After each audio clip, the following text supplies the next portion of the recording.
Hello everybody and welcome back to Caskin Points. Today is going to be a great day because we are trying the brand new George T Stagg release. Now I love George T Stagg and I always look forward to the end of year release because it's very consistently a top 5 whiskey of the year for me. I think Kentucky bourbon at 15 years old from a legacy distillery at cask strength, I mean it just doesn't get much better than that. And this is a very special release because this is hazmat. Now we haven't seen hazmat George T Stagg since 2016 and of course I do actually have a bottle here of 2016 and if you guys want to see me blind this against that 2024, let me know down below in the comments because that might be a video I do next week.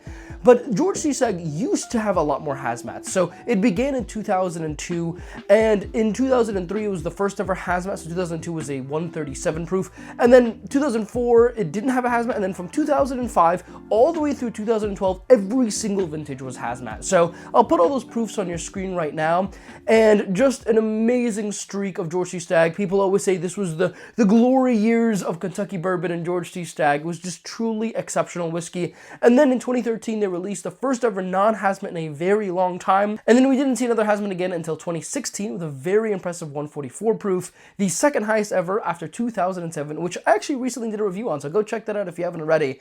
And then it has been 9 years, but ladies and gentlemen, we have another George T Stagg that's hazmat. It's 142.8 proof. So not just like 140 or 141, no, this is nearly 143 proof. And I could not be more excited to try this here with you guys because this might be the #1 whiskey of the year. This might be the #1 whiskey in the last 5 years, or it might be really hot, brash, and just not particularly interesting. And today we're going to find out. So we're going to warm up here with a little bit of 2024 George T Stagg. This is 136.1 proof. Very delicious. I really like the 2024 vintage. As you could tell, I've thrown it in quite a few videos now, so I've actually starting to really drink down the bottle. And it's going to be a sad day when I one day finish that bottle. I don't know when that'll happen. At our current pace, though, it seems like it might be in like a year, which... I mean, finishing anything, even if it's in a year or two, is pretty rare here at Caskin Points. So I'm very glad, just absolutely love this bottle here. Let's try it and see what we think today.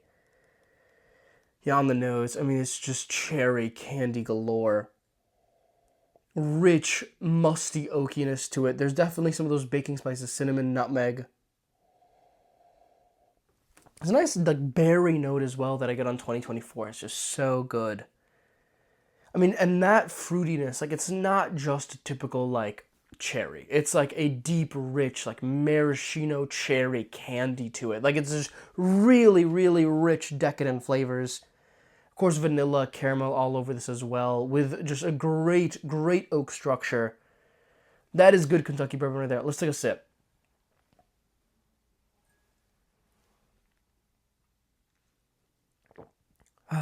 It's just so good. Oh, it just fills the palate. It's just so fruity. Love the cherry on it. Honestly, in the last 10 years, I think since 2016, this is honestly like my second or third favorite. 2022 has been my favorite since 2016. 2022 is hard to beat, but this might be my second favorite after that. I mean, I like it more than 2023, I like it more than 2020, 2019, 2018, so it's a very good George T Stagg, but let's try what you're all here for. Let's find out how good this hazmat George T Stagg really is. Interesting. On the nose, it's very oaky. You know what? On the nose, it's not that different.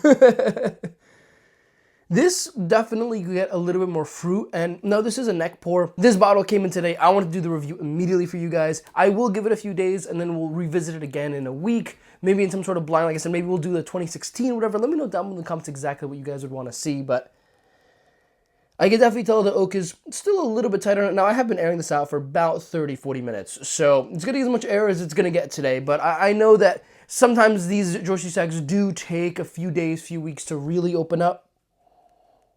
I wasn't going to wait that long to do the review for you guys. Yeah, okay, clearly a great oak structure to it. Definitely a little bit more peppery. So a good amount of pepper on that. And it smells hot. Like, this is definitely not smelling like a soft pour.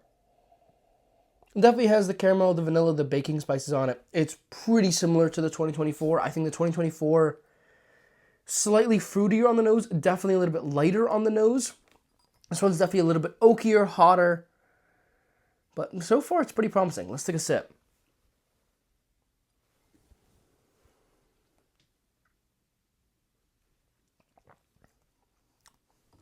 Wow. Just fills your palate. Oh my god. That is really good. Super oaky, super fruity. That flavor just stayed in the mouth for like a good 5, 6, 7 seconds. It's really, really potent there. And the finish, very clearly a long finish on it. I mean, wow, okay. All right, we're in business. Now, is this better than 2016? Is this better than the great old hazmats? Probably not. Now, I will do a video sometime soon. I have already recorded it. I just need to edit it and post for you guys where I try every single Stagg Junior. So stay tuned for that. But I also have samples of every single George T Stagg, actually. So I have not yet tried every single George T Stagg, but that day will actually happen in hopefully the next few months. So I will say this is not competing with a few of the, like, 2007, 2011. I've tried those. Definitely not competing with those. It's good. It's not glorious. It's not a mid-nines pour or anything, but I think this is really good. I mean, I think you're definitely feeling the proof on it. And going back to it and comparing the noses here, I mean, this is just really, it's more oaky for sure. And as it just continues to open up here, I start getting a little bit of that cherry. I will say though, it's more peppery on this nose, and that pepper might turn off some people. I don't mind pepper in my whiskey. It's definitely not my preferred flavor profile. This is less pepper in it. This is a little bit more relaxing. It's a little bit sweeter overall, and I think people really like sweet things, so I'm just gonna say on the nose, it's very tight. I prefer the 2025. I would not be surprised at all if more people prefer the 2024. It's just sweet vanilla, caramel, very nice creamy notes on it. This is more potent. It has a bit deeper of a cherry note on it, but it's oakier and it's more peppery. Let's take a second sip here.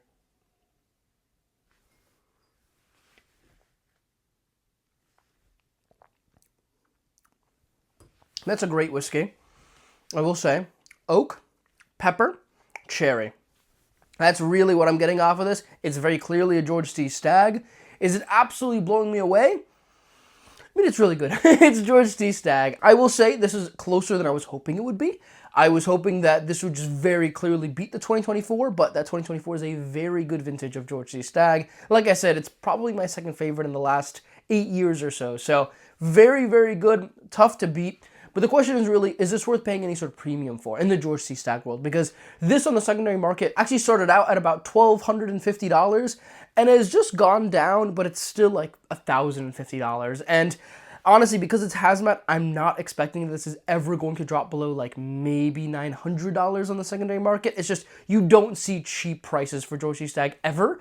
And the fact that this is still $600, $650 depending on the week, this being hazmat, and the fact that the cheapest hazmat out there is probably like $1,300, $1,400 for any of those 2005, 2012, 2003, or 2016, we just aren't going to see this hit $600. Like, it's just not going to happen. And so the question is this worth paying a premium for? As of right now, I'm leaning no. I don't think that this is so significantly better than every single other vintage since 2016. Like I said, because we do have the 2016 here, I think we're going to have to do a side-by-side. We're going to crack this bottle. We're going to find out if it is actually better. I have tried it before from memory. I do think it's better than this 2025 here. Let's take one final sip here of the 2025. Let's go back to the 2024 to really gather all of our thoughts here. I'm getting oak, and I'm getting pepper, and I'm getting cherry. And as you get into it, I mean, there's just a rich, so musty of an oak on it. When we're actually, the 2025 smells younger. It smells simpler. It smells like there's cherry, vanilla, caramel. It smells more relaxing. It smells really good. But on the nose, I'm slightly leaning towards the 2025. Let's try the palate.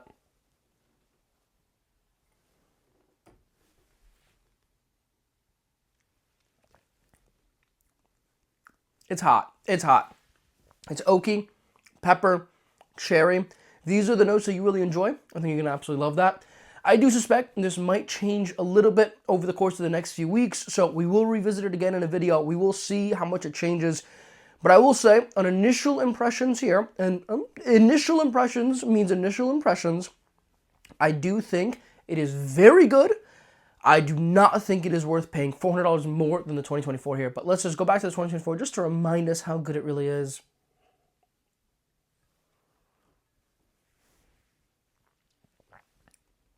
Oh, I mean, you could tell that that's opened up. I mean, that bottle's been open, 4 months, 6 months on it, and it's worked its way down. I will say, it doesn't taste as oaky. And I really like the oak, and I really like the richness. And side by side here, it was funny, when I did the 2024 against 2007, it was like, I love the 2024, and then I went to 2007, and then I went back to 2024, tasted young, youthful, I don't know. And I will say, give me a little bit about that now. I think the oak is just so rich on the 2025 that it's hard for this 2024 here to really stand up to it in a direct comparison like this. I will finish this off here. I'm not going to let any George T Stagg stay in these glasses.